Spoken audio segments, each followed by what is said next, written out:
আপনি কি জানেন একটি রাত আছে যা ৮৩ বছরের ইবাদতের চেয়েও বেশি মূল্যবান?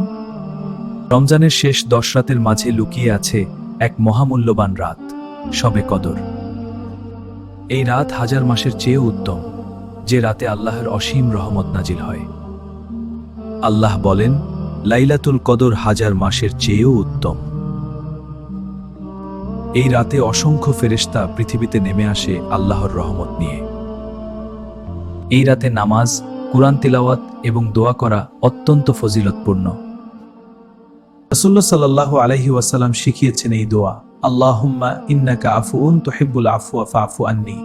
এই রাত সম্পূর্ণ শান্তিতে ভরা থাকে ফজর পর্যন্ত। তাই রমজানের শেষ ১০ রাতে শবে কদর খুঁজে নিন এবং আল্লাহর কাছে ক্ষমা চান। যদি এই ইসলামিক ভিডিওটি আপনার ভালো লাগে তাহলে সবাই ভিডিওটি শেয়ার করুন, যাতে অন্যরাও উপকৃত হতে পারে। জাযাকাল্লাহ খায়ের।